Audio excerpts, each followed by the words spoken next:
I wonder how many drinks I took Monday on Raw. Could it be 10, 15, 20, 25, 30, or yeah, 31. 31 drinks, you could say that, at least 31. And guys, I must do it again because I'd much rather drink for 3 fucking hours than watch Monday Night Raw.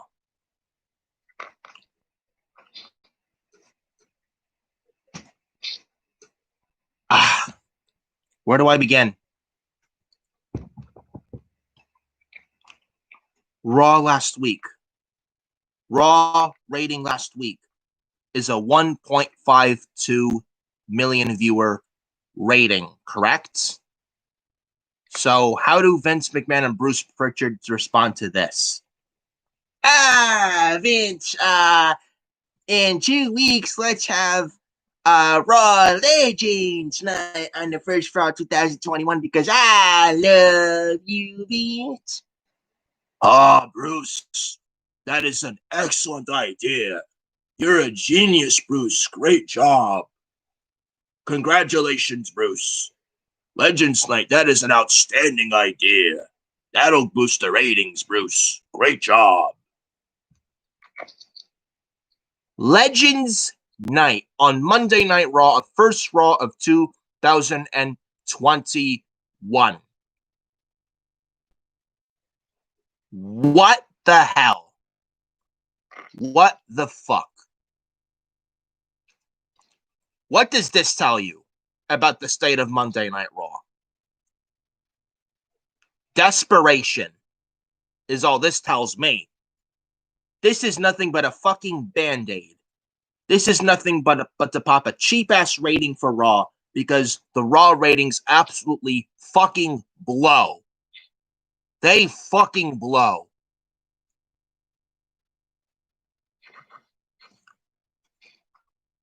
But Raw Legends Night is going to be a big rating, man.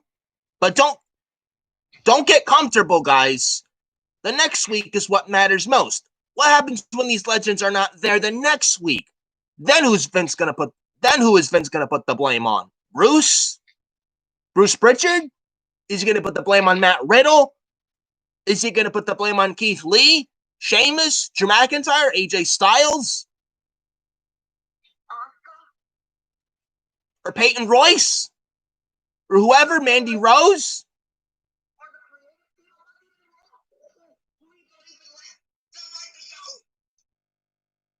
Jesus Christ, man, if this doesn't, the Raw Legends Night, if that doesn't scream desperation, guys, you need to open your fucking eyes, man. And I mean, you need to open your eyes, man. Wake up. Yeah. Wake up. This is what happens that instead of building for the future, you rely on the past. But a guy like Matt Riddle is garbage, man. Nobody wants to see him at the top, man, and Raw being wrestling heavy, nobody wants to see that shit, man. Blow me. Blow me.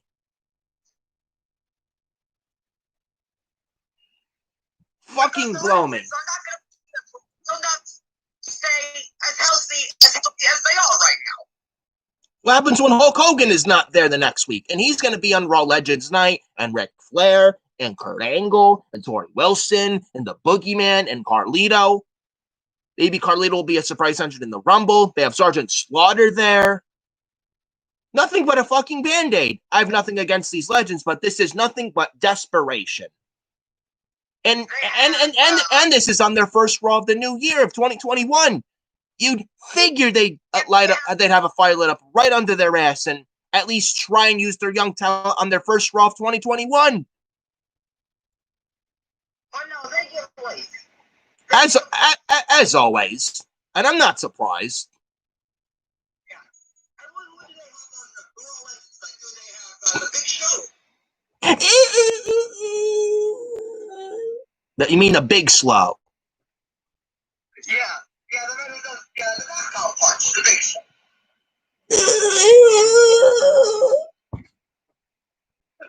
Yeah. Well, who does the choke slam? Like the Undertaker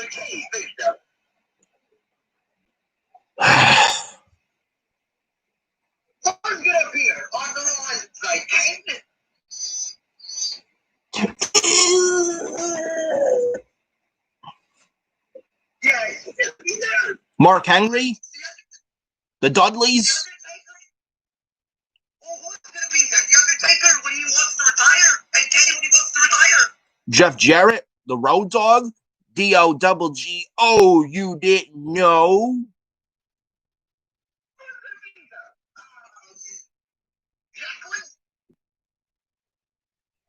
Tori Wilson, Lita, Ivory,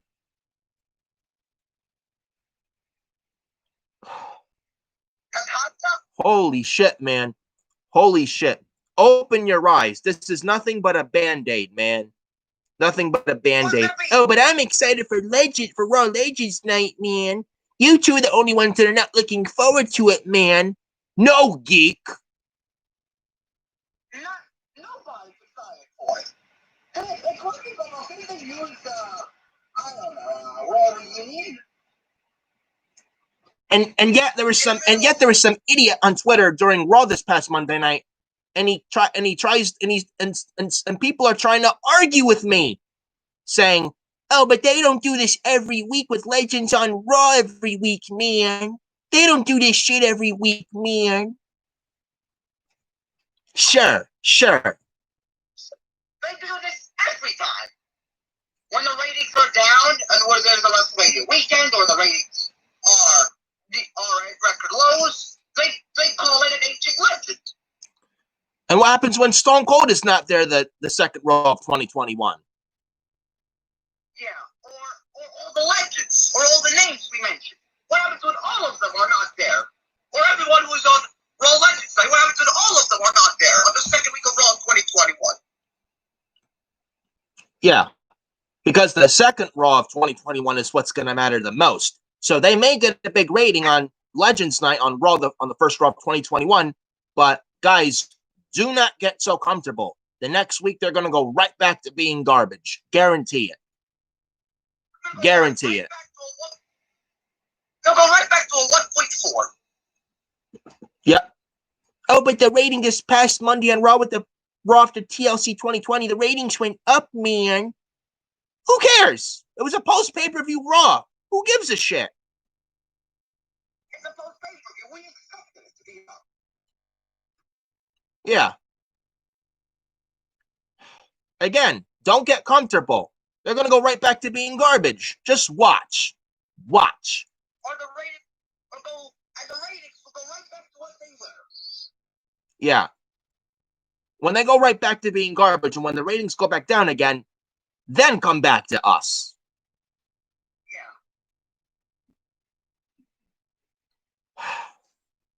This is the Furious Nation YouTube channel right here on YouTube.com. I'm Nick Fiore. This is Adam. Furious Nation YouTube channel right here on YouTube.com. This is the Monday Night Raw review from 2 nights ago. The Raw after TLC 2020. Raw this 2 nights ago, this past Monday night on December the 21st of 2020. The second to last Raw of 2020. I know I was going to do this at 12 p.m. earlier, but waiting for Adam. But Adam actually had a session, but doing this now. But hey, better late than never, I guess. But we're going to rip Raw to shreds, and Raw is going to be ripped to shreds, deservedly so. Raw 2 nights ago, just as worse as Raw last week. Just as bad as last week. Yet there's going to be some clowns in the IWC defending this shit.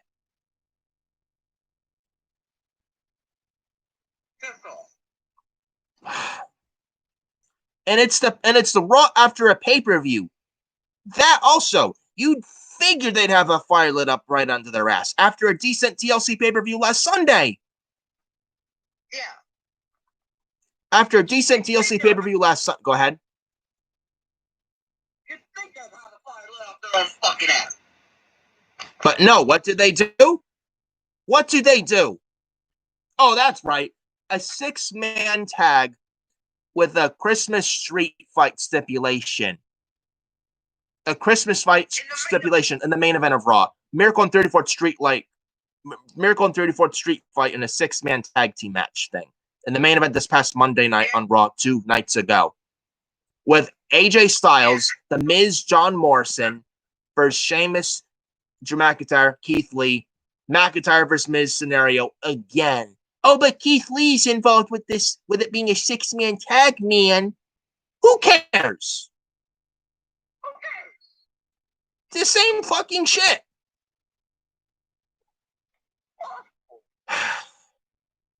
What else did we get? Oh, that's right. Charlotte Flair starting the show. You want people to pick up the remote control and change your channel? By all means, that's what you do. Put Charlotte Flair at the beginning of Raw. Man, oh man, I wonder how many people changed the channel on that one. Yeah, Charlotte was in the first 30 minutes of this show. Gee, I wonder how many people changed the channel on that one. You know, Charlotte Flair at the start of the show is not going to maintain fucking viewership, just to let you guys know. Oh, but Charlotte's a draw, man. Yeah, right, she's a draw. Where? Hold on. Yeah, right, that Charlotte's a draw. When Charlotte was the NXT Women's Champion, what did she do for the ratings there? Every time she was on NXT television, ratings went down because the NXT fans, they don't even want to see her. Nobody even wants to see her. And they took the NXT Women's title off of her at TakeOver in Your House, and they gave it to Io Shirai. Now look at them. Now look at them. Yeah, now look at Tony Storm, Ember Moon, you know? Now in the NXT Women's Division, you know? But, my God, Charlotte Flair, the first 30 minutes of Monday Night Raw 2 nights ago, man. Awful. Fucking god-awful, man. And Charlotte and Asuka for the Raw Women's title next year at Mania. You know that's inevitable. Oh, but you don't know that. That's not gonna happen, man. They're the women's tag team champions, man. Watch. Watch Charlotte bury Asuka for the Raw Women's title next year at WrestleMania 37, and then come back to us. Yeah. It's inevitable.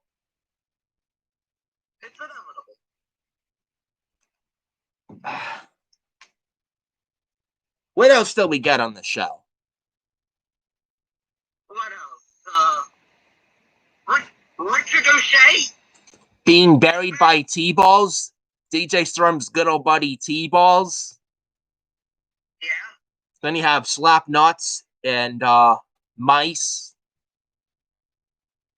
Or Mace or Mice, or as you would call him, Adam, Mickey Mouse. Yeah. Reckoning. And Mustafa Ali.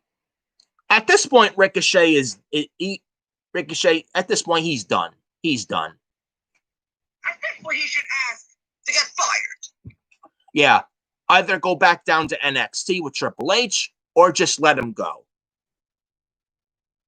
Yeah, or just release him from the contract. Well, send him back down to NXT, or just fucking release him. If you're not going to send him back down to NXT and let him go back down to NXT, then just fucking let the guy go and just grant him his release. Yeah, let him go. Let him go somewhere else. Yeah, send him back down to the yellow and to the black and gold brand, or just let him just go somewhere else. Oh, that's right.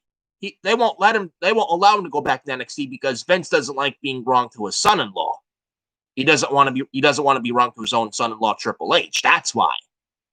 Because Vince can't stand it when he's wrong. Yeah. Oh, that's right. They're not going to release him. Because he goes to AEW or New Japan. He's going to be much better off than he was on the main roster. Oh, but Monday Night Raw's not afraid of AEW, man. Motherfucker. Yes, they are. Yes, they are.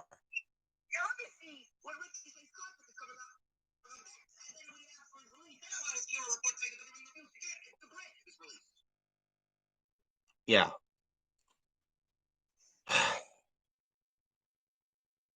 What else did we get on the show? More 24/7 title fucking garbage with Elias and Jackson Riker in the Lucha House Party of Gran Metalik and Lince Dorado.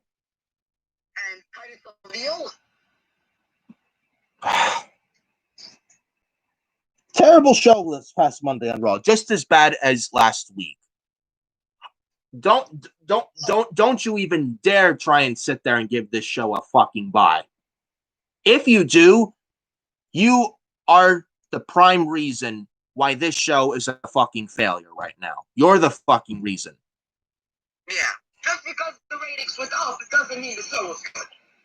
If you sit there and praise this show from Monday night, you don't deserve to be on here on this platform talking about professional wrestling. If you praise this show from Raw this past Monday night, you don't deserve to call yourself a fan of professional wrestling. And I mean that wholeheartedly. Seriously, there's nothing good about Raw. There's nothing good about Monday Night Raw. You know? Yeah. For everyone that wanted to be on Raw in the Thunderdome as a virtual fan this past Monday, I don't feel sorry for you at all. I have zero fucking sympathy for you. Zero. How do you feel after being in the Thunderdome for Raw this past Monday, knowing that you were going to get a shit show Monday? So I ask you, why would you fucking do that? And then Adam and I sit here and laugh right in your fucking faces for the choice that you fucking made. Yeah. Fucking atrocious was Monday Night Raw. Open your eyes, people. Open your eyes. If you don't see that, I don't know what to fucking tell you. Yeah. We might as well get started with the Raw review right now because, man, oh man, do Adam and I have a lot to go over. And I'm sure we'll be on here for a while because we have a lot to go over. We're ripping this show, and we're ripping this show a new asshole. So get your seatbelts ready. Get your cold beverages ready. So, and make sure you get those seatbelts nice and strapped, man. Make sure you do that, man, because we are ripping this show a fucking new one. We are ripping this show a new one. Deservedly so. I'm Nick Fiore, and this is Adam with me as well. Hit that like button, hit that subscribe button, and hit that bell for all notifications, guys. And just follow me on Twitter at FioreNick579. Follow me on Instagram at NicholasFiore2014. And follow me on Facebook at Nicholas.Fiore.31. And follow Adam on Facebook, Twitter, Instagram too. Links in the description after the video is done processing because this is a live video here. And let's get started now with the Monday Night Raw review. So, as we said moments ago, the first thing to start the show Monday on Raw this past Monday night, Charlotte Flair. And as I said earlier in this very video, how to make the majority of the people reach for the remote controls and change the channel. This is what you do. Have Charlotte Flair start the fucking show off. So Charlotte makes her entrance. She has this pyro. So, Charlotte back with the fucking pyro. See why we hate Charlotte Flair? And it's not for the right reasons. It's not for the right reasons. And no, Charlotte's not a good heel. Like I said on my TLC review not a while ago, you can go check that out right here in the channel. As I said on my TLC 2020 review, Charlotte is go away heat. She's not a good heel. She's not a good heel. If she was such a good heel, then why is she booking? Then why would if she was such a good heel? If Charlotte Flair was such a good heel, if she was such a great heel, man, then she would go in there and try and elevate the division. But no, she only elevates it for herself and herself only. If it's not in it for her only, she doesn't care. She only does things if it's only in it for herself. If it only involves herself. Charlotte doesn't care about the women's division. She doesn't care about professional wrestling. She's only there for one thing and one thing only. It is this, the money, and the money only. So Charlotte is in the ring. She says, When a friend asks for help and there is something in it for her, just like I said, Charlotte's only in it for herself. She will always come through. Further proves my point about Charlotte being a selfish and spoiled brat. Flair says she was happy to come to help her friend Asuka. What? What? Since when were Asuka and Charlotte friends? Didn't Charlotte attack Asuka on an episode of Raw back in early June of this year after TakeOver in Your House, the Raw after TakeOver in Your House? Correct me if I'm wrong. And Asuka beat Charlotte clean? The very next week on Raw that same month this year, before Charlotte went out for a while, for 6 months. Yeah. Logic gaps, Bruce. Logic gaps.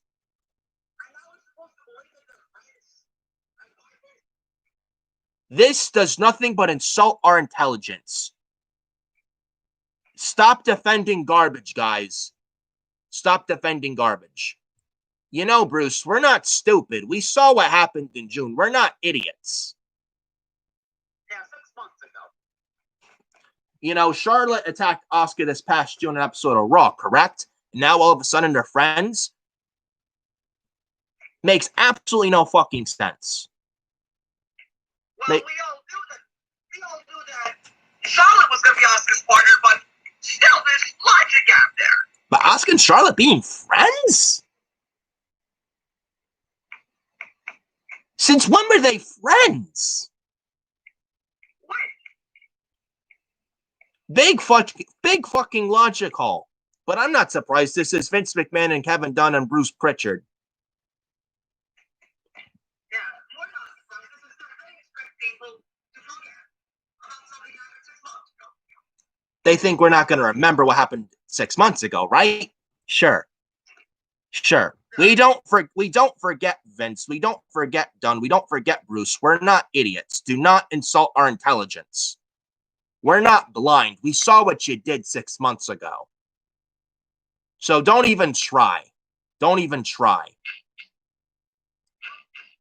Don't even try to insult our intelligence. So then Asuka joins Flair in the ring. Asuka says she's a double champion right now. Blah, blah, blah. Who gives a fuck? Then Shayna and Nia make their entrance. Their music hits and they make their way down to the ring. They say they weren't happy. They say they were not happy for Asuka and Flair. Jackson Baser then interrupt. And then Jack says she didn't miss Flair's. Nia Jax says she did not miss Charlotte Flair's robotic android voice. I don't like Nia Jax, but for once I agree with her. Yeah. If she tried to be a JD or tried to make JD like her. It beats me, but for what? I mean, now I don't. Beats me, but I don't like Nia Jax. But for once here, I absolutely 100% agree with Nia Jax. Charlotte does sound like an android. She does sound like a robot. Yeah, well, yeah. She's like, either she took this from JD or she's trying to make JD a fan of hers. Somebody must be watching his channel over there with OTS. Yeah, call it so in the name. Somebody must be watching that. Yeah, or they want that, and they tie in the script. Or they want it herself, and she took, well, what JD was saying about her, she took that to her own script. Just around 30 minutes before one in a row, and you'll say that. Maybe. Possible. Maybe Nia's a fan of Off the Script with JD from NY206. Yeah, why is the fact that he met? Yeah. You know? So then Flair says that she kicked Nia's ass last night, and then Dana Brooke and Mandy Rose walk out on the stage. Then Rose says since Baszler and Jax lost last night, they need to go to the back of the line. Then Flair says she likes what she sees, and then Flair Flair says she wants both teams to fight right now. She wants Baszler and Nia to fight Mandy and Dana right away. So Flair then asks for a referee, and we get Shayna and Nia versus Mandy and Dana. Now, number one, haven't we seen this match already with Shayna and Nia versus Mandy and Dana? Number one, a month ago. Titles a month ago for the women's tag team championships. So explain to me, why are we getting this match again? Number one. Number two, since when was Charlotte a general manager? She's not the fucking GM. Why is she booking matches now all of a sudden? She's not the fucking general manager. Why is she booking matches? I don't care if she's the queen. I don't care. She's not even an actual queen. Nope. She's in her own fucking hometown. Nope. And who gave her the authority to book fucking matches? She's not even a fucking general manager.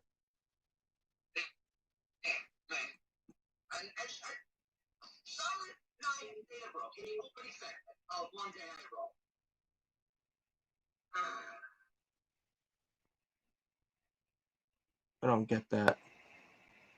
Oh, hold on, guys. Sorry, something happened. Hold on, guys. Yeah. I don't know. I got some kind of fucking like scam call. I ended it and deleted the spam caller. But anyways, ignore that. Sorry about that, guys. But anyways, yeah. Charlotte is Charlotte, she's not a GM. Who gave her the power to book a fucking match? Yeah, and why is a nice dress thing broken the opening segment of this show? So formulaic garbage segment there to open the show with Charlotte starting the show. Yeah, good idea, Vince. Good idea. Yeah, what you see in the ring was virtually the entire Raw Women's division. Or mostly the entire Raw Women's division. Asuka's Raw Women's title reign has been fucking terrible. And it's not even her fault.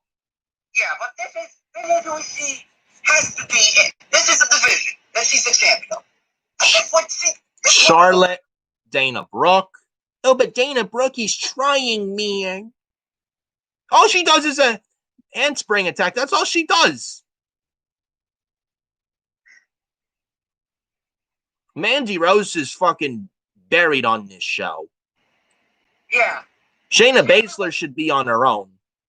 Even she's being ruined on this show. She's buried on this show. Not as buried as the Fiend Bray Wyatt, but still buried.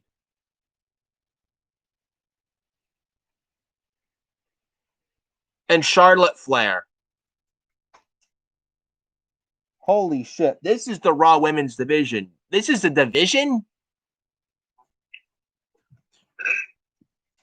My God, I know the AEW Women's division isn't good either, but Jesus Christ, the Raw Women's division is just as bad as the AEW Women's division, if not worse than the AEW Women's division. My God.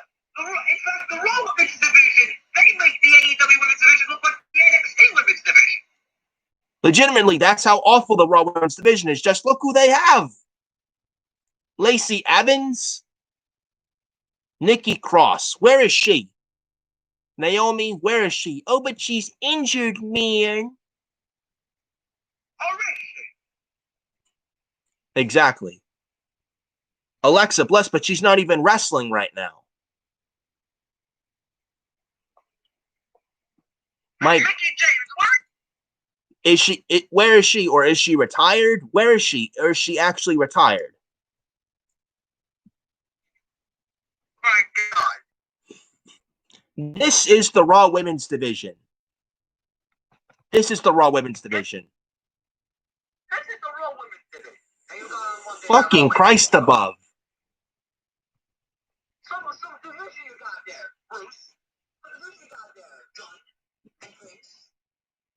I know the SmackDown Women's division is not that good either, but my God, the Raw Women's Division?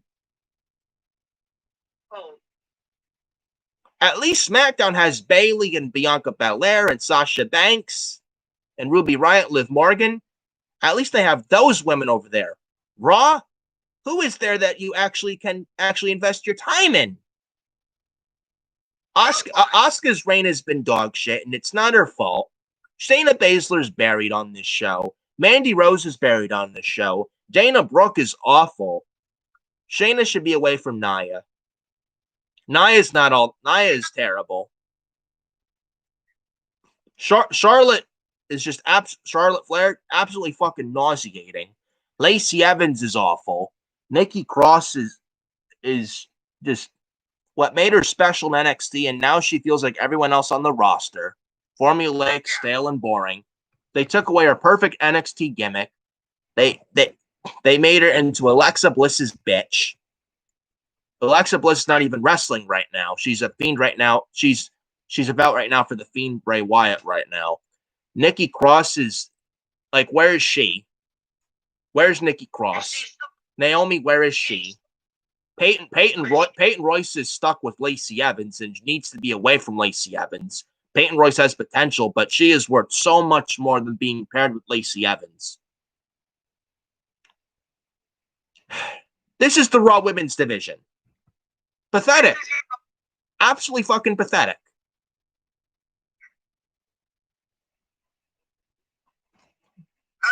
Don't forget about Lana, who's also the Raw Women's Division, by the way. Oh yeah, Lana. I totally forgot she was even employed. Well, yeah. I totally forgot about Lana. This is your Raw Women's Division, folks. Oh, and by the way, Lana was supposed to compete at TLC, but she wasn't able to compete last Sunday at TLC. Yet I heard a report a while ago that it was always the plan, or was it always planned or not always the plan for Lana at TLC or whatever? Well, it was always the plan to replace her with Charlotte. It was always the plan.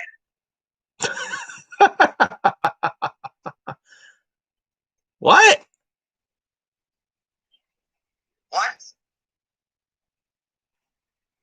What?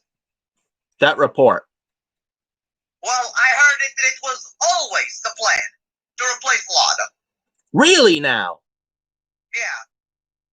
Really now? It was always the plan to replace her. Then what was even the point of her being the sole survivor at Survivor Series last month? Yeah. What was the point? Oh, but this has nothing to do with Miro and AEW, man. Sure.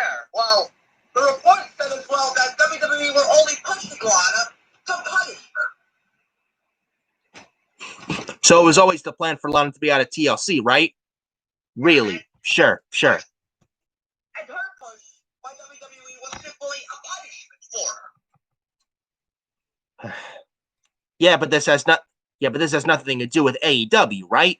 Sure, it doesn't have nothing to do with AEW. The report said it that Lana by WWE was simply for WWE punishing her. Oh, but this has nothing to do with that pissant t-shirt company AEW, man. Motherfucker, yes it does. It's not always the AEW effect, man. Can't one thing not be the AEW effect, man? Why is it always the AEW effect, man? It's not always the AEW effect, man. Yes, it is. Yes, it is. Yes, it is. So what was even the fucking point of having Lana be the sole survivor last month at the Survivor Series? What was even the point of that? Yeah. They should have given it to Bianca when they had the chance. Yeah. Bianca was a pin, but Lana was a sole survivor. What was the point if this is what you were going to do with Lana? Yeah. This is nothing but this is nothing but fucking pettiness from Vince McMahon and Bruce Pritchard because Rusev went over to AEW. Yeah. Nothing but Vince and Bruce being fucking petty. That's all this is. They just can't keep AEW out of their minds. But AEW sucks, man. Sure, that AEW sucks. But AEW sucks, man. Sure. And why did they beat Raw in the 18 to 49 demographic? Then why? In the 3 hours. Yeah. In that same hours, the Monday Night Raw got the lowest rated viewership in its history. Last week with Raw the Raw ratings being a 1.52 million viewer rating. Yeah, but AEW sucks, right? Sure. Yeah, sure. But AEW deserves to fail, right? Sure. Yeah. With Raw getting a 0.41 rate in the 18 to 49 demographic compared to AEW 0.45.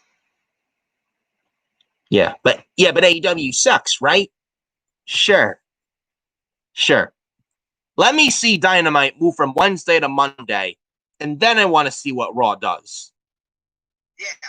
Or let me see what AEW Dynamite has more ratings on Wednesdays, that has more viewership on Wednesdays than Raw is on Mondays, then come back. Exactly. Then I want to see what Vince McMahon does. And Kevin Dunn and Bruce Pritchard as well. Not just Vince. Anyways, Shayna Baszler, Nia Jax versus Mandy Rose and Dana Brooke. Who gives a shit? Who do you think won here? Do we need to go over this match? There's one spot on the outside of the ring where Dana Brooke hit a crossbody on Shayna Baszler. Yes, a bimbo and Dana Brooke hits a two-time NXT Women's Champion on the outside with a crossbody on the outside. Yeah. This is what Bruce Pritchard thinks of NXT talent. Yeah. I'm speechless. I'm absolutely fucking speechless. So Shayna and Nia win this match after Shayna makes Dana Brooke tap out to the curve Fuda clutch almost immediately. Dana Brooke immediately taps out to the curve Fuda clutch. Goodbye. Right back to catering. Making more stuffed cheeseburgers for Titus and Titus Catering with extra bacon.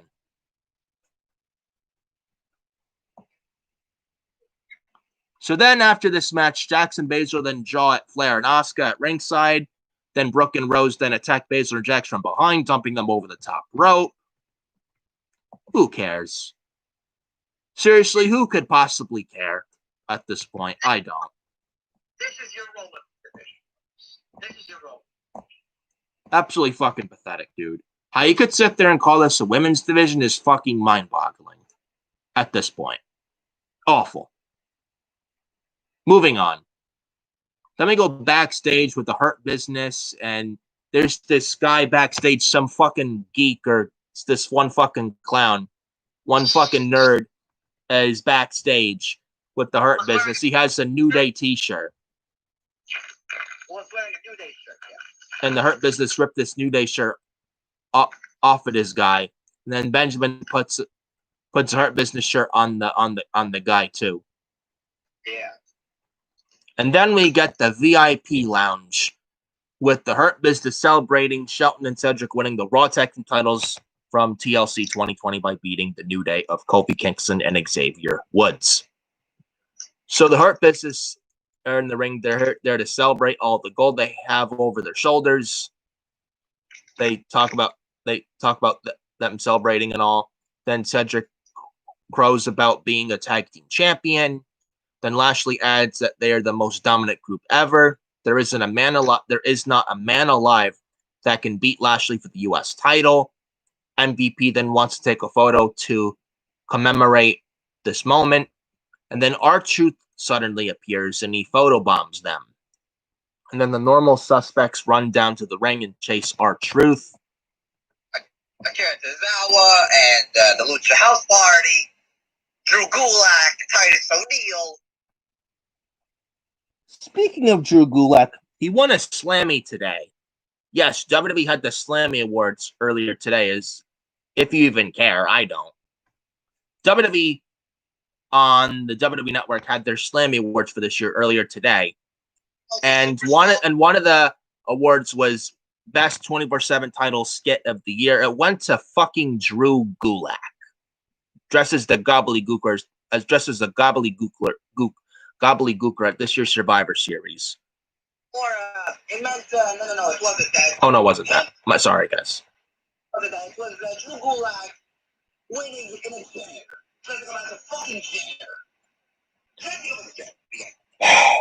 At this point, guys, I have zero sympathy for Drew Gulak. I do not feel sorry for him at all. I mean, this guy was on SmackDown wrestling AJ Styles for the ICE title, and he was on SmackDown tagging with Daniel Bryan. And right now, like, I don't feel sorry for Drew Gulak at all. I don't. At this point, I don't feel sorry for the fucking guy.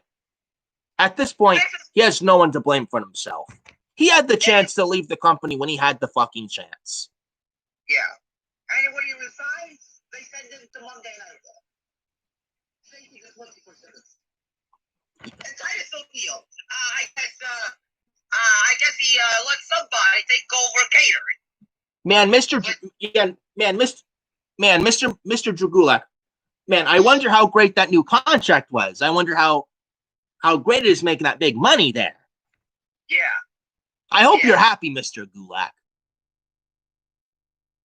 Yeah, by the way, this only shows his true colors that he's only in it for the fucking money. Yeah, and by the way, I don't feel sorry for Drew Gulak at all at this point. I have zero fucking sympathy for him. Yeah. And by the way, Titus O'Neil takes the 20% of the title. But I wonder who did he leave in charge of catering for 3 minutes he was chasing the title. Yep. Yes, Titus O'Neil was also shown chasing the 24/7 title. You know, Titus O'Neil, he was in the back. Titus O'Neil was making some delicious sugar cookies with white chocolate stuffing inside. Not only that, he was also making a delicious, and I mean a delicious turkey with bacon on top. Oven baked, nice and rich and delicious. He had that in the oven, right? So Titus was like, guys, I'll be right back. The turkey's going to cook in the oven. It has to cook in the oven for, well, I was in the back for the majority of the turkey cooking in the oven, but there's a few minutes left. There's short time left on the turkey baking in the oven. I got to go out now, chase the 24/7 title just to kill time. Make sure, guys, I'm going to leave for a few minutes. Make sure the rest of for the last few minutes of the turkey cooking of the turkey baking in the oven. Make sure the turkey doesn't burn, Humberto Carrillo. And make sure you don't turn it into fucking turkey tacos. It's not Taco Tuesday, Humberto. You fucking geek. Yeah. Or what I heard, Titus brought a beautiful set of ice creams. And Dolph Ziggler, of course, he loves ice creams, and he was there. And Titus told him to take care of them. So Vanilla, we got it. Chocolate, we got it. Strawberry, we got it. Rainbow Sherbet, we got it. Cookies and cream, we got it. Pistachio, we got it. Orange, we got it. Lemon lime, we got it. Grape? No, sorry, bro. Tucker doesn't like grape ice cream, bro. No, sorry, Humberto. You may like grape ice cream, but Tucker, he's allergic. He's not allergic to grape ice cream, but he can't stand the taste of grape ice cream, bro. Yeah, he got all of them, and he told Dolph Ziggler and Bobby Roode to take care of them and not mess them up. Yeah, Roode, Ziggler, Lucha House Party, Miz and Morrison. Make sure the ice cream doesn't melt, please. I spent a lot of money on that ice cream, please. Make sure it doesn't melt as I go out there and chase the 24/7 title, please. You fucking assholes. Especially you, Dolph. The idiot known as Dolph Ziggler. The vanilla ice cream is one of the best ice creams in the world. Make sure that doesn't melt, please. And don't eat all the ice cream for yourself, Dolph. Yeah. And the rest of you guys, like Elias and Jackson Riker and Nikki Cross and Drew Gulak and Rowe, all you guys, you're in charge of watching the turkey. Don't let the turkey burn, and don't fuck this up, guys. Don't fuck it up. Don't fuck it up, guys. If you fuck this up, guys, I'm going to give the duties to Tucker, bro.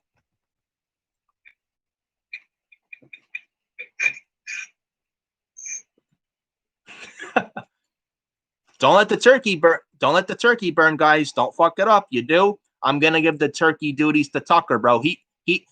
Tucker. He is an expert at turkey cooking. He he is an expert. He is a perfectionist at making the best turkey in the world. Yeah. Are we talking about turkeys on what day? Yeah, legitimately at this point. So Titus is chasing the 24/7 title. And then the 24/7 title, fucking garbage. I'm so over at this point. Just burn the fucking title. Moving on.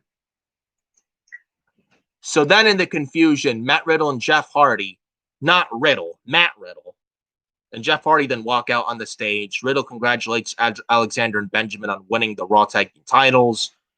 Riddle says some stuff like, then Riddle then tells them they should waste money on the club. Then they should burn one and watch Dave Chappelle or listen to Joe Rogan. MVP then tells Riddle to shut up. Then Hardy says what really matters is heart and faith, and they will win in the end. Lashley and MVP then laugh at the notion. Your thoughts on this segment?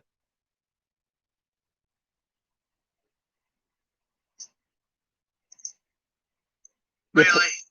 Yeah. Well, earlier with the Shayna and Nia and all that segment earlier in the show, they had, I think Dana called Shayna some Rudolph name or whatever. Or Charlotte said Shayna Blazer or whatever, some shit. Yeah, she called her Shayna Blazer, yeah. And then I think there was one other name thing with this segment. I forget what it was. Yeah, but Charlotte Bossy Shayna's last. Man. And this is the one you want. And this is the one you want to be the Raw Women's Champion after Asuka, right? Yeah, right? But yeah. How to bury Shayna Baszler even more? By all means. But Shayna Blazer? If that doesn't tell you Shayna is buried, I don't know. Oh, but she's not that buried, man. Open your fucking eyes, guys. Man, guys, you gotta stop defending this show. You gotta stop shilling. Seriously. I don't know how many times I gotta say that to you guys. Really. Like, enough shilling, guys. Just stop. Just stop. The more you shill, the more this product gets worse.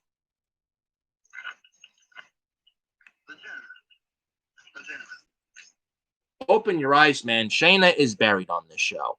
If you don't see that, I can't help you. So Shayna Baszler's called Shayna Blazer and all this other shit. I forget what. There was another name calling or whatever, but after third one after the Baszler segment earlier in the show, I forget what it is. At this point, we don't care. Then we got the women's tag team match, and then we got the 24/7 title segment. Yeah, who cares? Then we go backstage with Angel Garza. Then we go ahead. And then we got Matt Riddle and her business in backstage segment. Who cares? And Matt Riddle, man. Matt Riddle on Raw is a fucking geek, a nerd.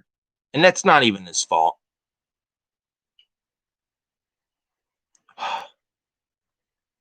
I'm speechless. How to ruin an NXT talent. This is what you do. Yeah, people want to say, "Oh, Matt Riddle sucks. He's trash," right? I guess you didn't watch him in NXT. Or these are the same people who want Adam Cole on the main roster. Why would you want him there? Why would you want him on this show getting fed to fucking Drew McIntyre every single Monday? Could you imagine him on Monday Night Raw in a fucking dirt sheet Miz TV segment with Miz and Morrison? Who the fuck wants to see that? That would be god awful.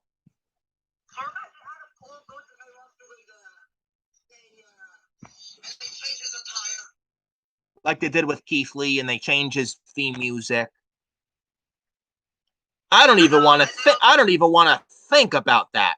Or they change his name, like with T-balls, or mice, or slap nuts, with failure Bushin. Just look at Dominic Dijakovic and just look at Keith Lee, and that would be Adam Cole's future. Yeah.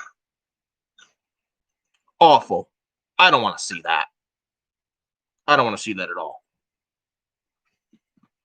So then we go backstage with Angel Garza, and he gives Sarah a rose. And then we get the next match, Angel Garza versus Drew Gulak. Angel Garza back on the show, finally. But this match didn't even last long. Garza wins clean after the wing clipper for the win. And like I said shortly, I don't feel sorry for Drew Gulak at all. He had the chance to leave this company when he had the fucking chance.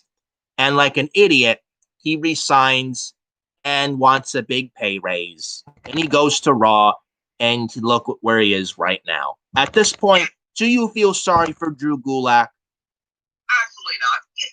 Even WWE did not want to give him a pay raise. Even they wanted him to leave. They let him leave, and he was the one who wanted to resign.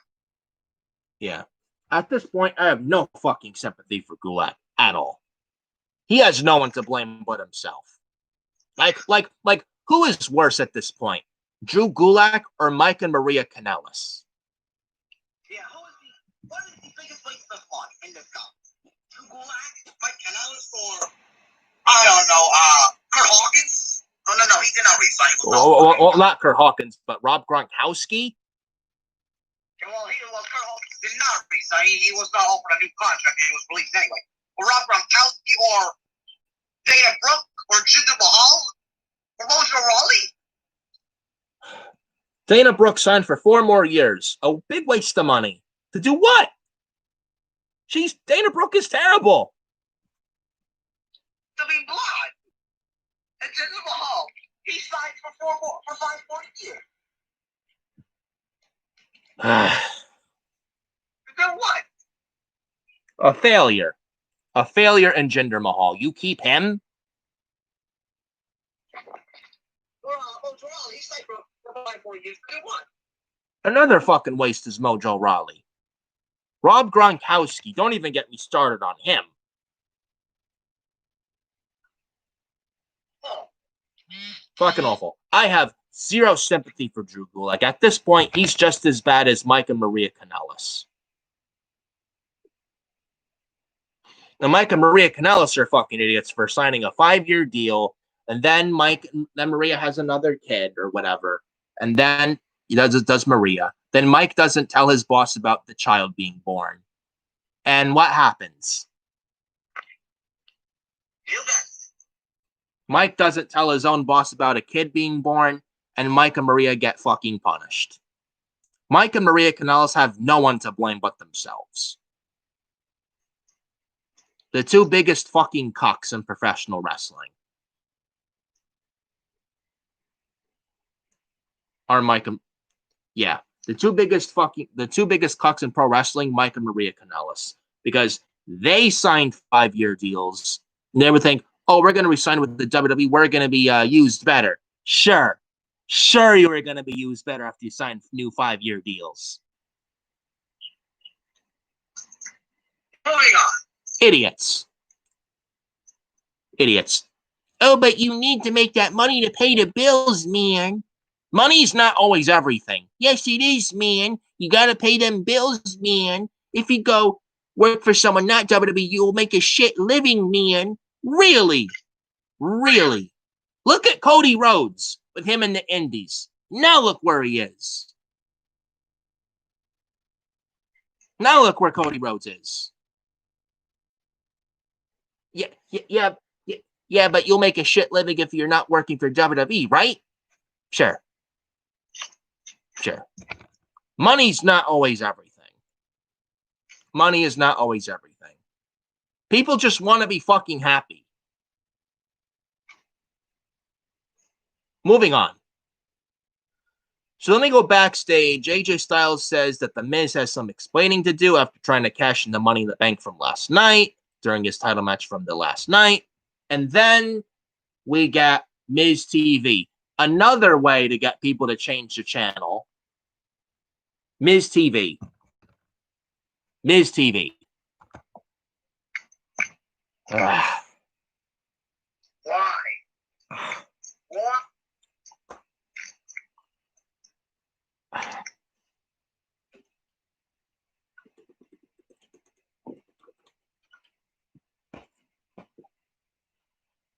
Someone please explain to me why we need to get this on this show. Was this really even necessary to have this on the show? What did this segment accomplish, dude? What did this accomplish here in the grand scheme of things? Why?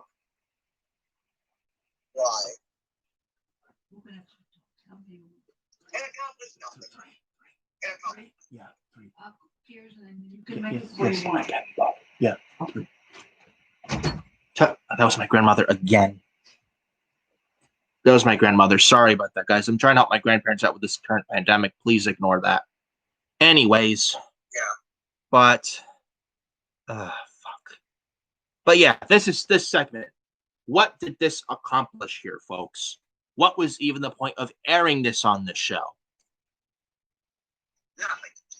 Miz says he has to apologize to his family for being unsuccessful in his bid to win the WWE Championship last night. Blah, blah, blah, blah, blah, blah. Who cares? Shut the fuck up. He says he owes someone else an apology. Omos and Styles make their way to the ring. Omos then bows up and starts to walk towards Morrison. Omos owes Morrison a receipt from last night. Miz then starts to speak, but Styles calls him an idiot, which he is because he cashes in at TLC. The Miz is a geek. He climbs the ladder slowly. He cashes in the briefcase. He has no damage on him. He's a fresh guy. He cashes in the briefcase and he climbs the ladder slow, as if he's fucking 90 years old. Fucking idiot. So even Styles knows that the Miz is an idiot. Yeah. So then Styles says that they both lost because of Miz's stupidity. And the Miz yells that he knows that. The Miz yells that he knows that. Well, if you knew, why did you do what you did on Sunday, Miz? Wouldn't you have been smarter and climbed the ladder faster and grabbed the title? Just saying.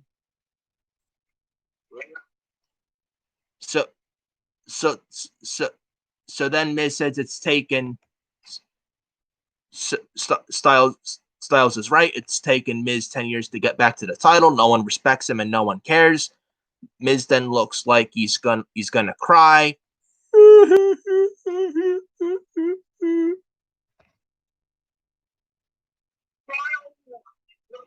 Yeah. Cry me a river. Cry me a river, Miz. Cry me a river.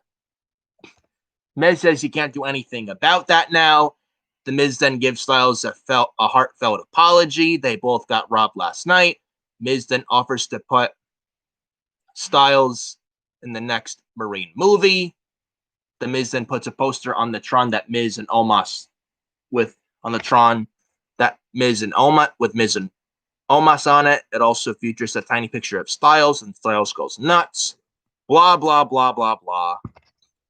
The Miz then says he never, listen to this. The Miz says he never cashed in the Money in the Bank.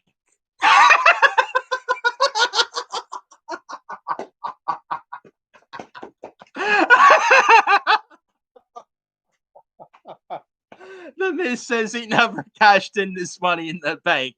Sure, you didn't cash in. Sure. What? Oh. Your thoughts on this fucking line, Adam? What an idiot. You didn't cash in your briefcase? You cashed it in Well, Sunday, you mean to tell me you didn't cash in the briefcase? You cashed it. The bell rang. You cashed it in. It counts. It's over. You cashed it in. The bell rang. And you lost. Back of the line you go, Miz, where you belong. Yeah. Jesus Christ. How is the Miz that much? Is the Miz really that stupid? Like, who wrote this script? Is the Raw creative team this bad, or is the Miz that, or is the Miz, or is the Miz that, or is the Miz just that stupid at this point? I don't know what to think with that at this point. Oh my god. So then the Miz then demands his contract be returned to him. My God, imagine if they do that. Yeah, I heard rumors on Ringside News a while ago that they could give the Miz back his contract. Please no. Please no. Imagine if they do that. Please no. That would be stupid. That would make the Money in the Bank briefcase even more worthless. Yeah. You know? The Money in the Bank this year was wasted. You want to make it to make it more wasted? That's what you do.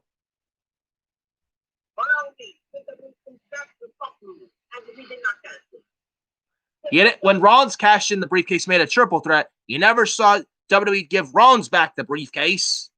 Oh, but he successfully cashed in, man. Who cares? Hello? I can hear you. Yeah, go ahead. You were saying, like, oh, but Rollins cashed in his briefcase successfully, man. Well, correct me if I'm wrong. Didn't Damien Sandow fail to cash in? They didn't give him back the briefcase.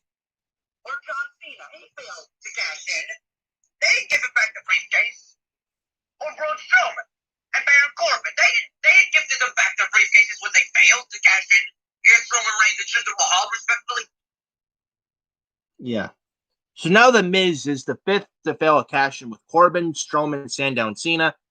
But my God, giving Miz back the briefcase. Why the fuck would you do that? Nobody wants that. No one wants that. That would make the Money in the Bank even more fucking worthless. Awful. I don't want to see that. So then McIntyre, Sheamus, and Keith Lee then interrupt, and they eventually attack the Miz and John Morrison and AJ Styles. Styles then kicks Lee into Sheamus, and then Sheamus yells at Lee. Then McIntyre holds Sheamus back. And then McIntyre holds Sheamus back. Blah, blah, blah. Who cares? Waste of time. Like I said, what did this segment accomplish? Zero. It's the same fucking segment that we see on Miss TV every fucking week. Yeah. Name me one Miz TV segment that was actually decent at this point and at this juncture. Where? When he was at heel in 2016?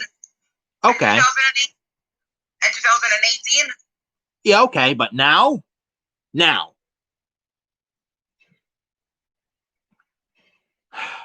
This segment offered nothing. This segment accomplished and achieved nothing. Nothing.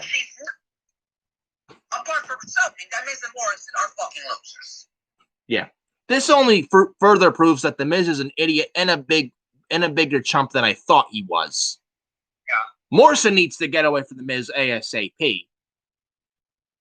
And this show sucks. They're just worse on Raw than they were on SmackDown. Yeah. If not worse on Raw. Yeah. If not fucking worse on Monday Night Raw. Yeah, they're just as bad as they were, if not worse than they were on SmackDown. Yeah, exactly. Moving on. Then we go backstage. Keith Lee and Sheamus are arguing. Then McIntyre tries to play it. Then Drew McIntyre tries to play the peacemaker. Then Sheamus storms out. Moving on. And then we get Ricochet versus T-Balls with Retribution. DJ Storm's good old buddy T-Balls. So, Good night. You know, I remember in 2018 when Ricochet was in NXT when he was actually Ricochet. Right now he's Richard O'Shea. In the Indies and NXT, he's Ricochet, but on the main roster and on this show and on Monday Night Raw, he's Richard O'Shea.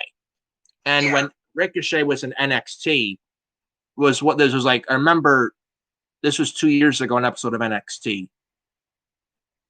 This was before NXT TakeOver Chicago number 2. Before that, with Velveteen Dream versus Ricochet at that time. Before that, I think it was May 2018, 2 years ago, an episode of NXT. It was Ricochet versus Dominik Dijakovic. And go watch that match and watch this match. It is like night and day. The one in NXT, they were not handcuffed. They gave them plenty of time. They both looked good. And Ricochet won. Yeah. And they both looked good and both had direction. But here on Monday Night Raw is the complete opposite. Because fuck NXT, right? Sure. Yeah, but Raw is better than NXT, right? Sure. So here on Monday, go ahead. But here on Monday Night Raw, after many classic matches that we'll go back and watch in NXT with these two guys, on Monday Night Raw, Ricochet comes out looking like a fucking child, as if he doesn't want to, or not like a child. He looks like as if he doesn't want to be there. And he was even on Raw Talk right after Raw this past Monday night. He was crying. Yeah, and the reports that he's upset with his position on Monday Night Raw, and he's upset with how he's being used. I don't blame him. He even knows that he's treated like an idiot. Yeah. But it was scripted, man. Go watch Raw Talk. You mean to tell me that's scripted? Raw Talk and Talking Smack are scripted. It's I think especially Talking Smack too. Yeah, they're not scripted. Yeah. And Ricochet was on Raw Talk this past Monday night, right after Raw. He was on there, and he was actually emotionally crying. Who could blame? And I don't blame him. I don't blame the guy at all.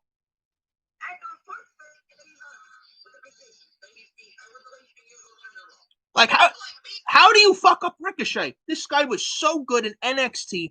He was treated like a stud in NXT. He treated him like a god. He treated him like a king in NXT.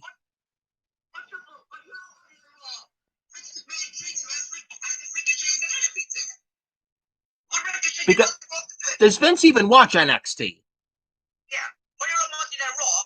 I don't think Vince even watches NXT. Yeah, when you're on Monday Night Raw, Vince treats Ricochet as Ricochet is an enemy to him. As if Ricochet did something wrong to him. Like, what are you paying him for? Because, like, NXT, like Triple H, because Ricochet and NXT, it's not Vince's. Or what? Why? Because Ricochet can't cut a promo? Or why is it because Ricochet was overly successful in NXT and Triple H does the job right, and Vince sucks at his job. So Vince is desperately trying to get back at his son-in-law and wants to prove his son-in-law wrong and wants to prove Triple H wrong so fucking bad. Or because Ricochet was putting on the mask on NXT that Vince wishes he was doing with its main roster talent. Especially on Monday nights, and it's like you look at Ricochet in NXT and then him on Raw, it's like night and day. It's literally like night and day. Yeah. Ricochet was so happy being in NXT, but on Monday Night Raw, he literally wants to cut his throat. He literally doesn't even want to be there, and I don't blame him. Why the fuck would you want to be on Monday Night Raw? Why the fuck would you want to be there? I'd feel the same way. There's no use for the Young Bucks to come to WWE. There's no use for Adam Page to go to WWE. Why, so they get killed too? Yeah. Why, so they get buried too? Yeah, there's a reason why they did not come with WWE with Cody Rhodes and Kenny Omega. No matter how much money they want in the WWE, or how much money they're going to offer, they're going to take what you want. Yeah. Oh, look at you guys, all this success in the indie scene, and now you're mine. Ha ha ha ha. We're gonna make you pay. Awful. Awful. Release Ricochet or send him back down to NXT. Send him back down to NXT. If you're not going to send him back down to NXT, then just let the guy go. Oh yeah, that's right. They won't send him back down to NXT because, God forbid, Vince McMahon is wrong to Triple H. Yeah, or that's right. They're not going to release him when he asks to get terminated. Yeah. Because if he goes to AEW, you'll be their world heavyweight champion within 7 months. Yeah.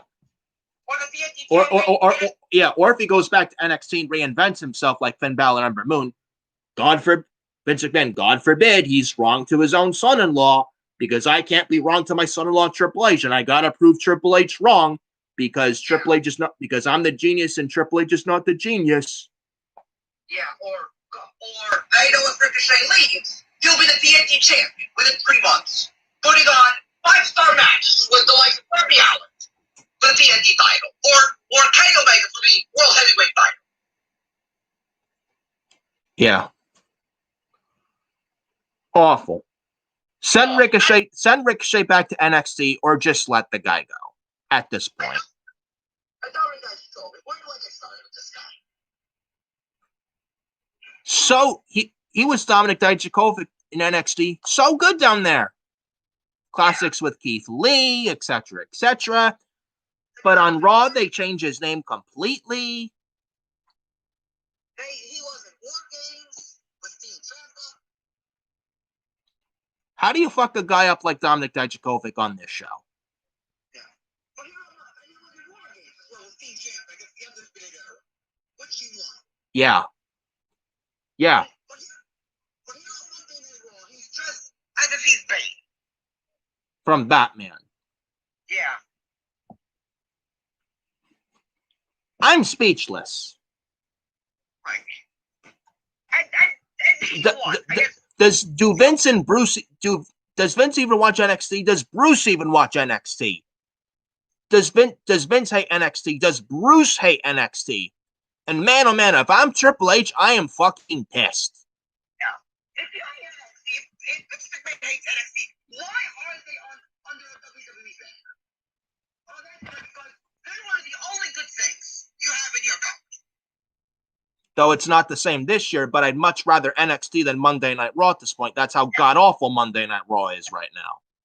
Which I actually still can't believe that this brand NXT is under a WWE logo. I'm not even a Vince McMahon show. Well, Vince may have 20% control of NXT, but not the majority of it. May not be the majority, but 20% of it. Though NXT is not the same this year, and NXT's not been the same this year since February/March of this year. But I'd much rather NXT right now than Monday Night Raw. That's how terrible Raw is right now. That is how awful Raw is. That is how bad the state of Monday Night Raw currently is right now. That is how atrocious Raw is.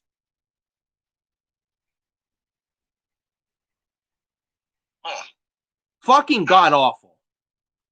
Fucking god awful. There's no use for Adam Cole to come to this show and on the main roster. Why so? Why so? He gets buried too? Like I said, look at Keith Lee and look at Dominic Dijakovic, and that is his fucking future. Ricochet, look, Matt Riddle, that is his future. The same thing goes to Bobby Fish, Kyle O'Reilly, and Roderick Strong.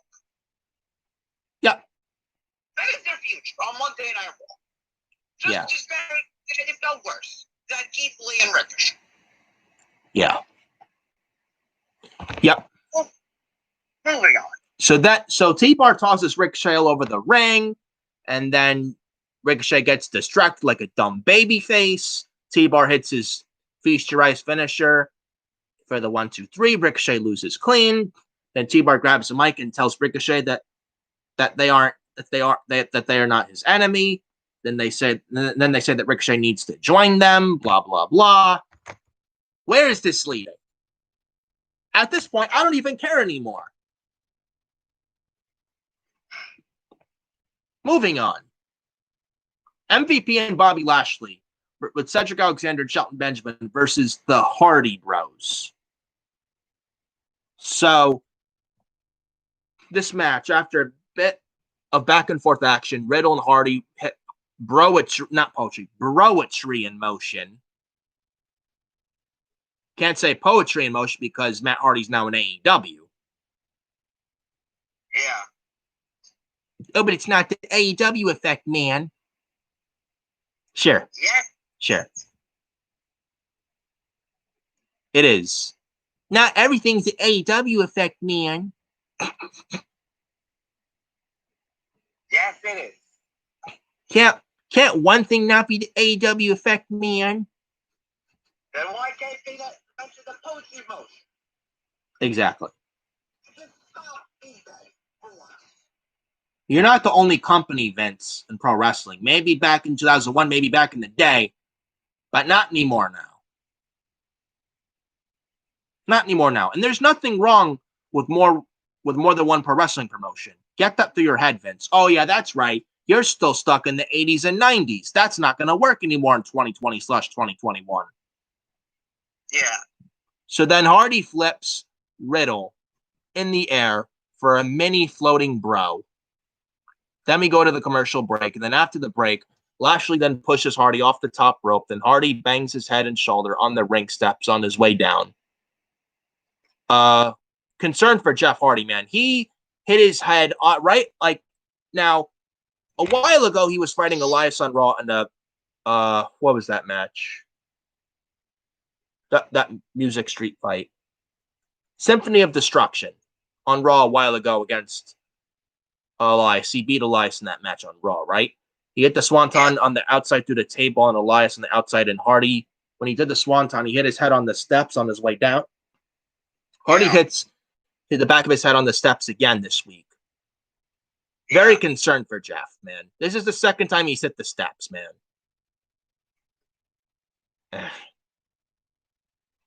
The more I see this, the more I get concerned about Jeff. Yeah. Why are they having him do this? I have no idea. That, or maybe Jeff needs to tone it down a bit. Yeah. You know, I don't think it's that smart to do a dive or something with the ring stuff and then have your head hit the back of the steps. I don't think that's really smart. Yeah. Just saying. Nothing against Jeff Hardy, but just saying. Yeah. So then MVP and Lashley then work over Hardy's injured arm. Then Hardy manages to tag in Matt Riddle, who clears the ring. Riddle then hits the fisherman suplex and Lashley breaks up the pinfall. Riddle then jumps off Hardy's back and hits a dive on Alexander and Benjamin. Then Jeff Hardy's going for the twist of fate, but Lashley counters it into the hurt lock or the mash lock or the full Nelson. Hardy taps out. Winners are MVP and Bobby Lashley. Your thoughts, real quick, on this. We all know what's going to happen. Matt Riddle and Jeff Hardy versus our business. Cedric Alexander and this is your Raw Tag Team Division. The New Day, the Hurt Business, and the Hardy Bros. This is your Raw Tag Team Division. Yeah, this is your tag team division on Monday Night Raw. Oh, but you have the Lucha House Party, man. They're too busy chasing the 24/7 title. And we're going to get to them. And speaking of the Lucha House Party, we're going to get to them very shortly. Yeah. They're too busy fighting Dolph Ziggler and Bobby Roode on who makes the best chocolate cakes. Legitimately. They're too busy. Go ahead. They're too busy trying to get back their pinatas for Vincent Morrison in the catering department. Yeah. Can we merge the tag team divisions and the women's divisions, please? Don't end the brand split. You don't have to end the brand split. Just end the brand split for the women and the tag teams. Just merge the women's and tag team divisions. That's it. There's not a lot of tag teams right now. Some of the tag teams, at least, they've broken up, like Heavy Machinery, etc., etc. And the women, there's not a lot of good women right now. There's not. You don't have to. You don't have to end the brand split. Don't end the brand split. Just merge the tag teams and the women. That is it. That's all you have to do. Most of the women are fine. And not for the right reasons. Oh, but Lacey Evans is great, man. She's hot, man. She may be good to look at, but when she gets inside that ring, she's terrible. Dana Brooke, awful. Nia Jax, a hazard. Charlotte Flair, don't even get me started on her. Tamina Snuka, awful. Billie Kay, she's terrible.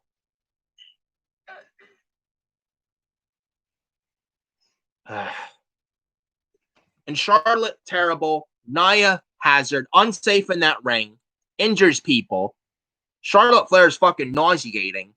Dana Brooke is awful. Oh, but she tries, man. Where does Dana Brooke try? I ask you, where does she try? Where? I'll wait. I'll wait.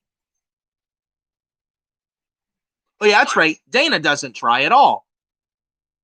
She's stagnant, and she's still stagnant. Is Dana Brooke right now? Lacey Evans. I can't stand her either. Well, we're gonna get to her later. We're gonna get to her later with Fake Royce. Yeah. Yeah. And now moving on, the next in-ring segment, Elias with Jackson Riker. Third way to change the channel. Yeah. Put Jackson Riker and Elias on fucking television. So Elias thanks everyone who has purchased his album, The Universal Truth, blah, blah, blah. Who gives a fuck? And then we get the Lucha House Party of Lindsay Dorado and Glenn Metalik. They interrupt Jackson Riker and Elias. And then we get Jackson Riker versus Glenn Metalik in an impromptu one-on-one match. Elias plays his guitar from the top rope as the match took place. Elias was on the top rope playing his guitar during this match. And Metalik, like a dummy, gets distracted by this. And Riker hits his choke bomb finisher for the 3 count. Who gives a shit? Who gives a fuck? Jackson Riker is fucking awful. He is boring. He is boring. Your thoughts on this? Why? Do I even care about this match? And Jackson Riker, why isn't this guy fired yet? Yeah. Legitimately. Cutler and Blake are way better than him. Cutler and Blake are way better than Jackson Riker. Like in Cutler and Blake, they're now with Baron Corbin. And as I said on my TLC 2020 review, you know, Cutler and Blake now with Corbin, the Knights of the Lone Wolf, at first, I was like, I hate this. This is just terrible. But now with the name, it does sound cool. But what if Corbin's like a mouthpiece and leads them to champ tag title gold? What if Corbin is like a Paul Ellering and he leads Cutler and Blake to tag team title gold? Hopefully. You know, if Corbin, with the Knights of the Lone Wolf, I may not mind this trio if booked right. Yeah. But Corbin, what if he's like a mouthpiece or a manager for Cutler and Blake? I wouldn't mind that. And hell, and hell, Jackson Riker with them was just, I don't know, what could it be? Though hell, at least Cutler and Blake are away from Jackson Riker. Yeah, please. Jackson Riker, when he was with the Forgotten Sons, Cutler and Blake, they may have well just been forgotten with Jackson Riker there with them. Jackson Riker is just fucking there. Yeah, he's just there, standing at ringside looking like an idiot. Standing there like looking big, like doing fuck all. Standing there like a big dumb fucking oaf. Yeah. Literally. Standing there like a big fucking oak tree. Not doing jack shit, Cutler and Blake are fucking great in that ring, but Jackson Riker, my God, this guy can't wrestle for shit. In his match with Glenn Metalik was you were if you missed this match, I swear you did not miss a thing with this fucking match. And then we got more 24/7 title fucking garbage right after this.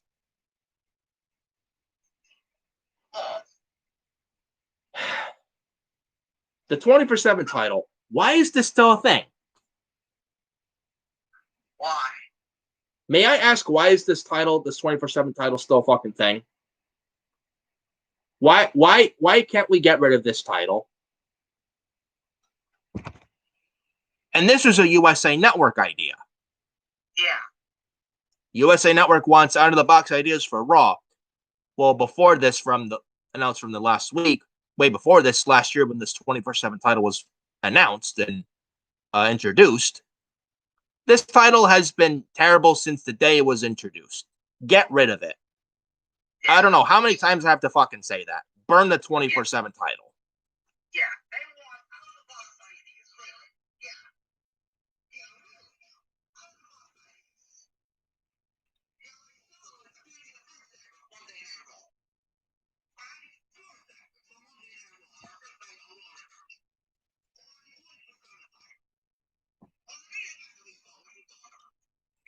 Yeah. Yep. And believe us, we're gonna talk about that one, and we're gonna shit on that one. Believe us. Yeah.